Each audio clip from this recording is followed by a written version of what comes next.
امان الله شاه پیدایښت، ځواني او واک ته رسېدنه. د کار طرز العمل او دولتي سیستم، سفرونه او لاسته راوړنې یې.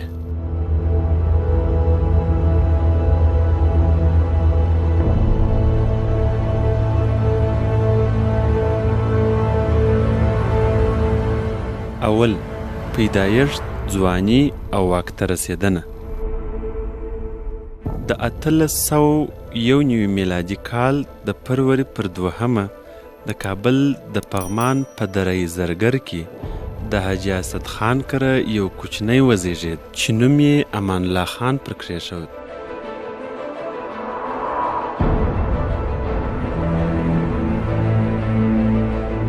که څه هم د کوچني د مور او پلار ترمنځ اړیکې سمې نه وې، پر ځینو موضوعاتو به یې کله ناکله تر ګریوانو سره نیولي ول، خو بیا هم کوچنی د مور تر سختې روزنې لاندې ونیول سو.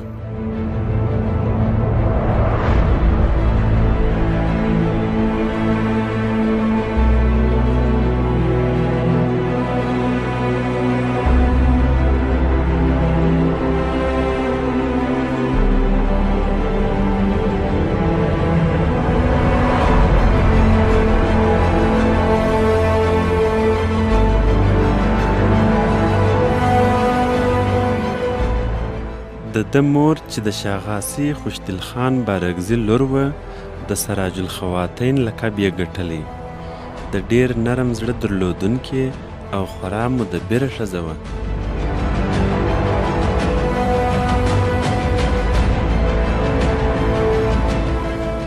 هلک ځوان سو، بریتو یې خط وواهه. د پلار په نشتون کې به یې وخت ناوخت هیواد هم اداره کاوه. کله ناکله چې به یې پلار ننګرهار او لغمان ته د میلې دپاره ولاړ، نو د هیواد چارې به د اداره کولې. پر بندیانو به ګرځېد او د نرخونو څارنه به یې کول. د ورور عنایت الله خان د واده په مراسمو کې محمود طرزي خپله ګرانه لور سریا د ده په نامه کړل او ګډ ژوند یې پسې شروع کړ. سریا چې د هیواد څخه بهر په سوریه کې زیږېدلې وه، نسبتاً نورو افغانو میرمنو ته با تمدنه او با فرهنګه رالو سوې وه. د پلار حبیب الله خان په واکمنۍ کې اختلافات پیدا سوه او بالاخره د 1919 میلادي کال د فروری پر 20 د جمعې په شپه ماښام پر 2 بجې د لغمان په کلګوش کې د ښکار د میلې پر مهال په مرموز ډول ووژل سو.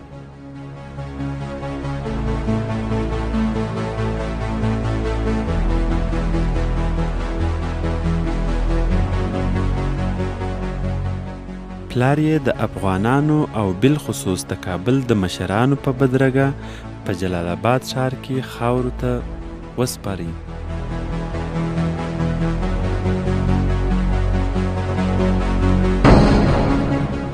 د پلار د مړینې په ورځ د ده اکا نصرالله خان په جلال آباد کې پاچاهي اعلان کړه، خو امان الله خان ډیر مخکې سیاسي پختګۍ ته رسېدلی و.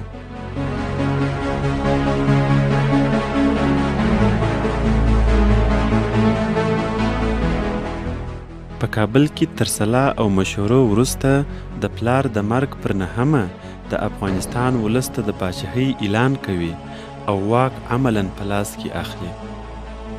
دوهم، د کار طرز العمل او دولتي سیستم. د حکومت په اولو 5 ورځو کې دولتي مامورینو ته خپل شعار از خدمت به وطن عشق بالاتر ندارم ووایه.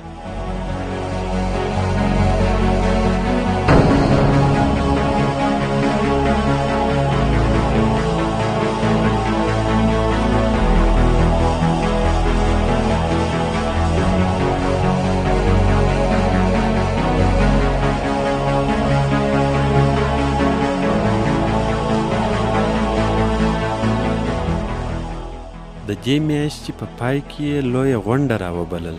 د ګډونوالو څخه یې جهاد ته د تیارۍ نیولو وویل او د انګریزیانو پر خلاف یې جهاد پسې اعلان کړ. که څه هم په تش لاس یو استعمار ته ماته ورکول ناممکن دی، خو د امان الله شاه دغه کار د پوره تدبیر او عزم څخه ډک بلل کیږي. د دولتي سیستم او نظام د عصري کولو ترڅنګ یې د ټولنې ځینې اساسي ستونزو ته د رسېدا په موخه ګامونه واخیستل. د انګریز څخه د اخیستلو د رسمي کارونو دپاره یې تر علي احمد خان وروسته خپل دوهم ګروپ د خپل خسر محمود طرزي په مشرۍ جوړ کړ.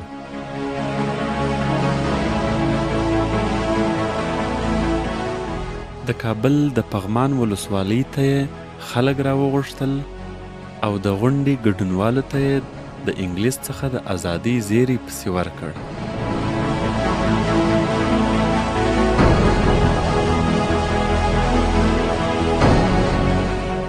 د ازادۍ تر اخیستلو وروسته یې د سټي په لندن کې د افغانستان اول سفیر د خالپوڅو انډیوال او نږدې ملګری عبدالحاجي داوي او کارکوونکي وټاکل.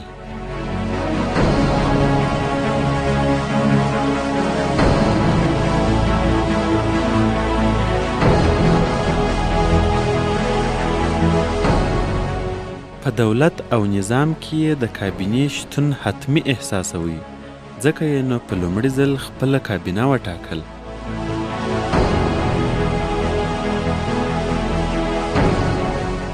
دریم، سفرونه او لاسته راوړنې یې د افغانستان ځینو ولایاتو ته یې سفرونه پسې شروع کړل. جلال آباد ښار ته ولاړی او خلکو ته یې پر خپلو نوو پلانونو خبرې وکړې.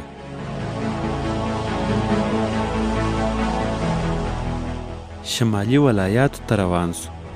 د هغه ځایه بامیان، غزني او بیا کندهار ته راغی.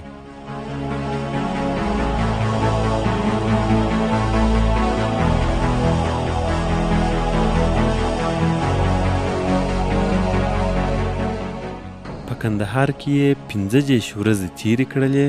د کندهار ټول حالات یې د تفتیش کندهار په نامه په خپل کلام ولیکل او وروسته یې خپل لوړ رتبه مامورینو ته د عبرت په موخه وویل.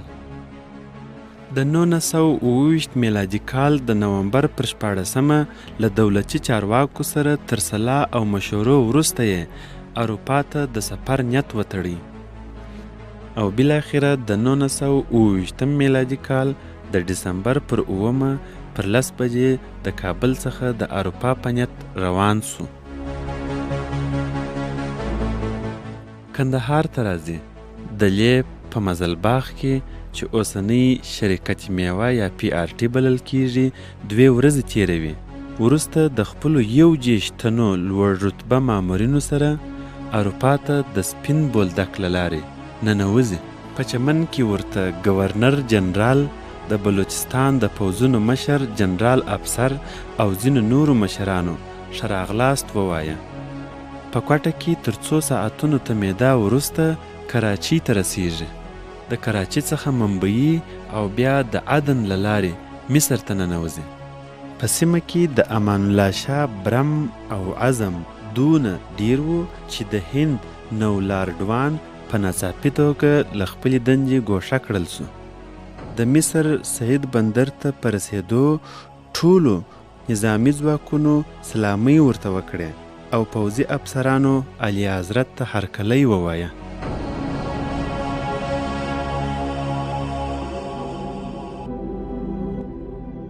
د مصر څخه وروسته فرانسې ته روان سو.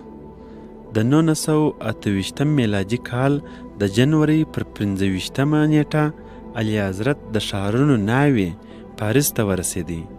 په پاریس کې مخکې تر مخکې خلک دته د هرکلي لپاره مخ ته راوتلي ول.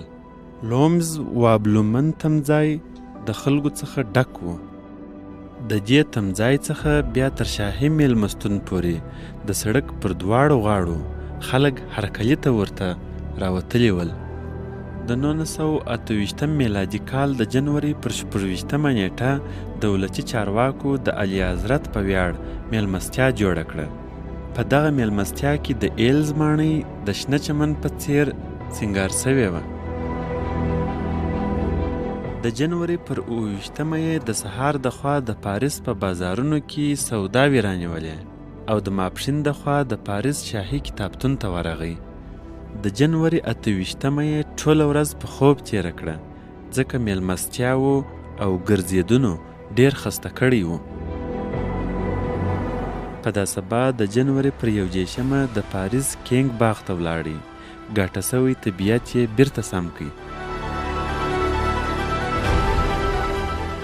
د فروری پر اوله د فرانسې د ښځو ټولنې یا ومن سوسایټي ملکې سرایا ته میلمستیا وکړه او ملکې په دغه میلمستیا کې په ډیره مینه ګډون وکړ. د فروری پر 2مه او 3مه علي حضرت د ښار د بیلابیلو مشهورو ودانیو څخه لیدنه وکړه. د خلکو سره یې خبرې وکړې او د نظامی مسؤلینو څخه یې بیلابیل معلومات واخیستل.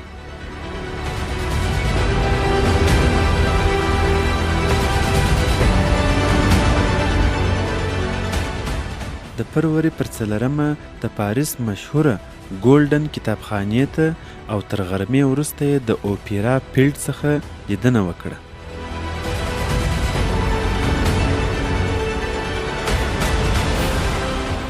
د فروری پر 5مه د پاریس مشهورو کارخانو ته ولاړی. نظریات یې سره تبادله کړل. د فروری پر 6مه د ځینو پوهنځیو او اکاډمیکو ځایونو څخه کتنه وکړه او استادانو او محصلینو ته یې ویناوې وکړې.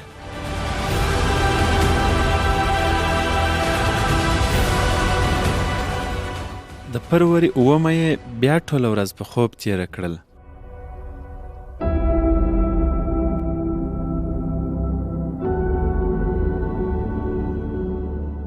د فروری پر 8مه د پاریس مشرانو او غټانو د ده په ویاړ یو میلمستیا جوړه کړه. دغې میلمستیا ته د ښار ټول ولسي مشران راغلي ول. امان الله شاه د میلمستون ښکلا او ډول ډیر خوښ شو او بالاخره د دې ورځې په مازدیګر د فرانسې څخه مخ د بلجیم پر خوا رهي سو. د فروری پر 9مه پر 7:40 د بلجیم پلازمینې ته ورسېدل. بلجیم ته په رسېدو له میلمنو سره تر ټولو لومړی د پولیسو ټولۍ او ورپسې د ساتندویانو 2 ټولۍ په درګه روانې وې. تر ساتندویانو وروسته شاهي موټر چې رستې خواته یې امان الله شاه او چپې خواته یې د بلجیم باچا ناست و د شاهي میلمستون پر خوا روان سول. په 2مه ورځ یې د یوې پوځي ښوونځي څخه لیدنه وکړل او د هغې ښوونځي له ځینو ښوونکو سره یې خبرې وکړې.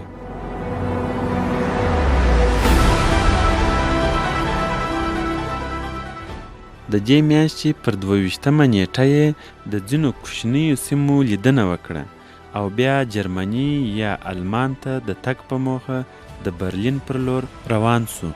د 1928 میلادي کال د فروری پر 23مه شاه برلین ته ورسېدی. په برلین کې یې تود رسمي هرکلی وسو. په هرکلي کې یې پر دولتي چارواکو سربیره ځینو ملکي وګړو برخه اخیستې وه. برلین ته د ننوتلو پر مهال د اسماني رنګه کرتۍ او ډېرې ښایستې جامې اغوستې وې. د جرمني حکومت د ده په ویاړ یو پوځي دروند شاخیز هم جوړ کړ. د فروری پر 25مه یې په جرمني کې د ځینو نورو هیوادونو د سفیرانو سره د افغانستان پر برابر 2 ساعته پرله پسې خبرې وکړې. د فروری پر 26مه تر مازدیګره د جرمني د پخواني ولیعهد سره په بانډار اخته سو. پر 28مه یې د جرمني ولسمشر مارشال فان هیډنګ ډیره درنه میلمستیا ورته وکړه. په دې میلمستیا کې برابر 120 تنو غټانو او چارواکو برخه اخیستې وه. د مارچ پر اوله د جرمني دولت شاه امان الله خان ته یوه دانه 10 کسیزه نامي تیاره هم ورکړه.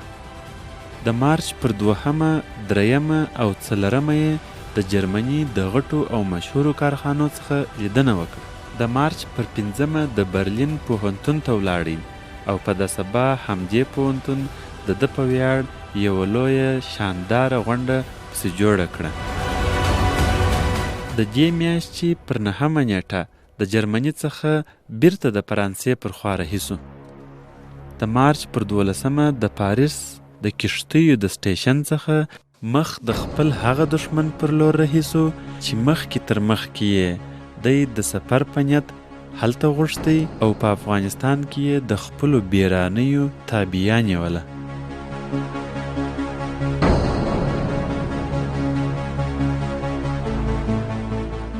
د مارچ پر 14 علي حضرت لندن ته ورسید.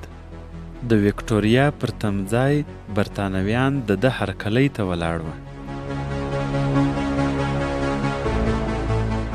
د انګلستان باچا جورج، ملکه میری او نور دولتي چارواکي یې مخ ته راوتلي ول.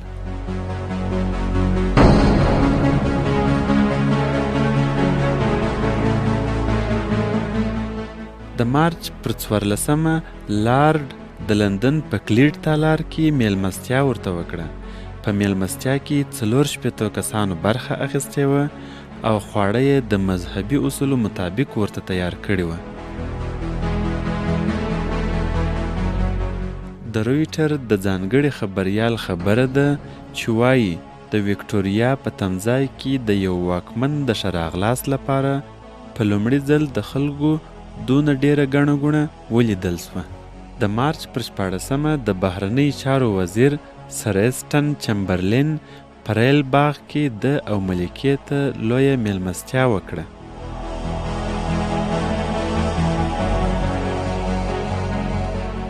د مارچ پر 22 د ګرایډن هوایي میدان ته ولاړی او هغه مرکز یې ولیدی چې الوتکې ځینې سنبالېدې.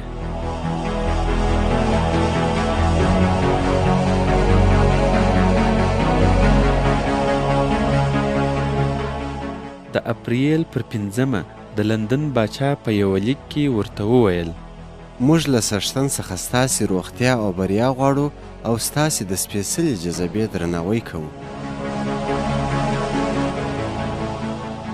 د اپریل پر 29 د پولینډ مرکز وارسا ته ولاړی او پر 10 د پولینډ له ولسمشر سره پاتې سو. د مې پر 2 د وارسا څخه مخ د ماسکو یا روسیې پر خوا د ځینو تاریخونو او محققینو په خبره چې د افغانستان بدبختۍ د دغه ځایه شروع کیږي. د مې پر 3 ماسکو ته ورسید.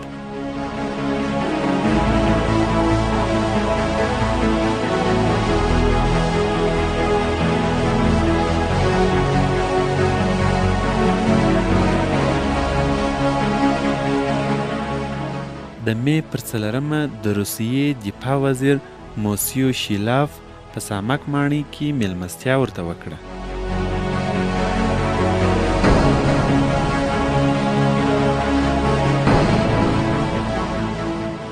د دې میاشتې پر 11 یې په لیننګراد کې یوې غونډې ته وویل: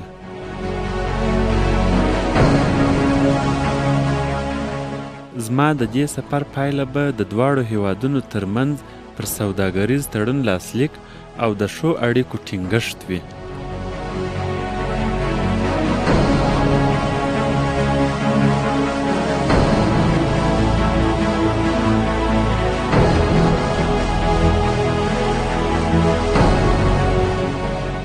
د مې میاشتې په 2 نیمایي کې د ماسکو څخه د ترکیې پر خوا په ترکی جنگي کښتۍ ازمیر کې په داسې حال کې روان سو چې 4 روسي کښتۍ یې ملتیا کوله.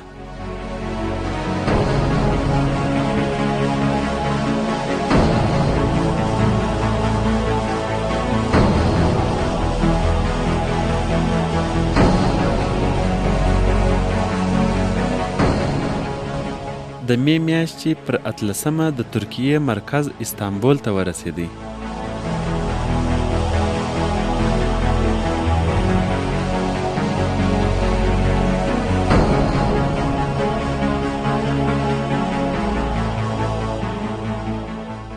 د د ترکانو سره یې پر علمي او کلتوري چارو برابر 2 هفتې بحثونه وکړه چې ځینې پریکړې هم پکښې وسوې.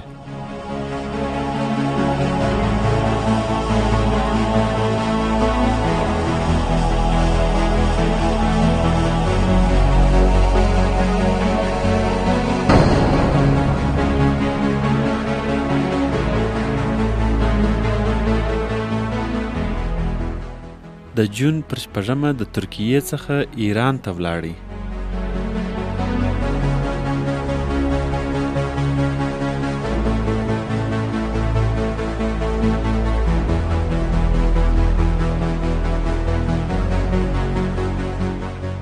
رضا شاه پهلوي او د کابینې نور مشران یې شراغلۍ ته راوتلي ول.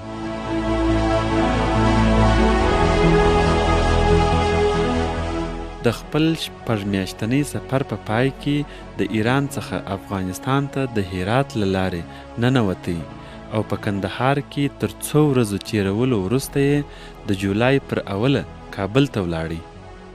تر ستړیا او خستګۍ وروسته یې د اروپا د سفر ټول حال او د هغوی پرمختګونه ټکي په ټکي عوامو او خاصو ته وویل. یو څو ورځې وروسته یې د اروپا د سفر څخه په الهام عملي کارو ته اوږه پسې ورکړه. په دارالامان کې یې د جرمنیانو په کومک د ریلګاډي کار پسې شروع کړ. د تلیفون هغه دستګاه چې د ده د پلار په وختونو کې یې 25 لینه فعاله وه 50 لینو ته لوړه کړل.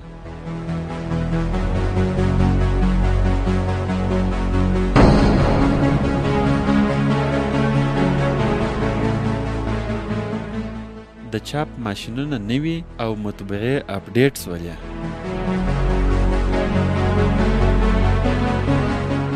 بانک نوټونه یې چاپ کړل او کاغذي ایکي یا پیسې راووتلې.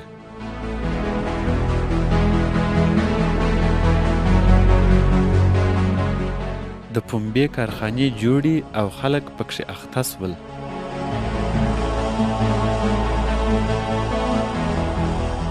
په ولایاتو کې د یخي فابریکې چالانه سوې.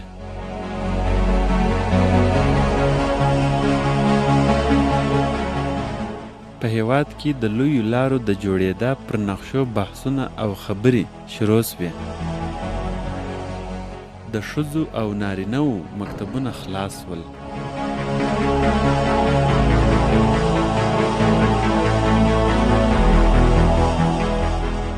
تړل سوي اخبارونه د نوي شکلونو سره بیا شروع سول.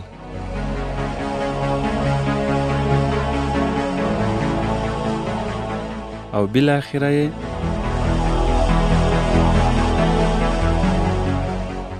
لوېدلی افغانستان او خوار افغانان سمې لارې ته برابر کړل. خو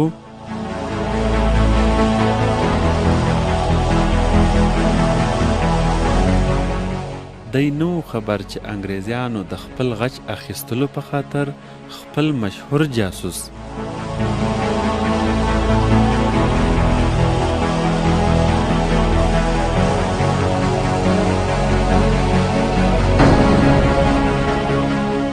او د عثماني خلافت د امپراتورۍ نسکورونکی لارنس ته وختي لا په افغانستان کې د جنجالیو پروژه ورکړې وه. هغه لارنس چې محققین او تاریخونه یې د لارنس اف عربیه په نامه پیژني.